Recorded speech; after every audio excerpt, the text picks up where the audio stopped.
Olá! Seja muito bem-vindo, bem-vinda ao Rizomas, o seu espaço para refletir sobre cultura, sociedade e pensamento crítico. No episódio de hoje, vamos mergulhar na obra Cultura, um conceito antropológico, do antropólogo Roque de Barros Laraia. Mais especificamente, na primeira parte do livro, onde ele desconstrói algumas ideias bastante antigas e problemáticas sobre o que é cultura. Para começar, Laraia nos convida a questionar duas ideias que por muito tempo tentaram explicar o comportamento humano de forma simplista: o determinismo biológico e o determinismo geográfico. O determinismo biológico é aquela ideia de que as nossas ações são determinadas pela nossa natureza biológica, como se nossas escolhas e comportamentos fossem programados pelo corpo, pelo cérebro ou até pela raça. Mas Laraia mostra que essa explicação é frágil. Se fosse verdade, todas as pessoas da mesma origem biológica teriam comportamentos semelhantes, o que claramente não acontece. A biologia não explica, por exemplo, por que duas pessoas da mesma etnia podem viver de formas totalmente diferentes dependendo da cultura em que foram criadas. Já o determinismo geográfico tenta explicar os comportamentos humanos com base no ambiente natural. É a ideia de que o clima, o relevo ou os recursos de uma região determinam como as pessoas vivem, o que comem, como se vestem. Mas, de novo, Laraia mostra que isso não se sustenta. Grupos humanos que vivem em ambientes parecidos desenvolveram culturas muito diferentes. E sociedades com culturas semelhantes podem existir em ambientes totalmente diferentes.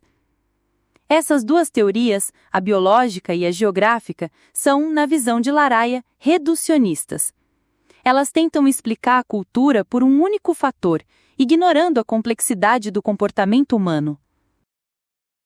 É aí que entra o conceito de cultura como um fenômeno aprendido, transmitido e compartilhado. E para entender como essa ideia surgiu, Laraia faz uma viagem pelos antecedentes históricos do conceito de cultura. Durante muito tempo, principalmente na Europa, cultura era entendida como algo ligado à educação, ao refinamento, à alta arte. Era o famoso ter cultura como sinônimo de ser culto. Mas esse conceito elitista começou a ser questionado com o surgimento da antropologia no final do século XIX. Pesquisadores começaram a estudar os povos chamados primitivos e perceberam que, embora muito diferentes, essas sociedades também tinham sistemas simbólicos, crenças, regras, arte, ou seja, também tinham cultura, só que expressa de outra forma. A partir daí, surge uma nova definição. Cultura é tudo aquilo que o ser humano aprende ao viver em sociedade. É o conjunto de valores, crenças, normas, hábitos e conhecimentos que orientam nossa vida. Laraia também apresenta algumas ideias sobre a origem da cultura. Alguns estudiosos acreditavam que a cultura surgiu como uma evolução natural da humanidade, como se houvesse povos mais avançados e outros mais atrasados. Mas essa visão etnocêntrica foi sendo superada pelas teorias modernas que reconhecem a diversidade cultural como algo natural, e não como sinal de atraso ou inferioridade. As teorias contemporâneas destacam que a cultura não é algo estático, ela muda, se transforma, se adapta. E mais importante, ninguém nasce com cultura. Ela é aprendida no convívio com os outros.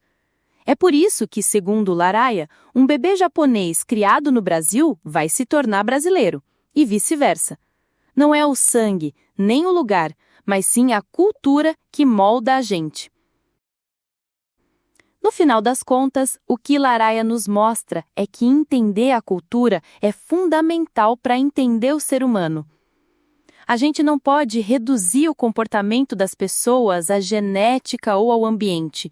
É preciso olhar para a cultura como esse grande sistema simbólico que estrutura a nossa forma de ver, sentir e agir no mundo. E aí, já parou para pensar nisso? Se esse episódio fez sentido para você, compartilha com alguém que também curte pensar o mundo com mais profundidade. E claro, segue o Rizomas no seu tocador favorito para continuar explorando essas ideias com a gente. Até a próxima!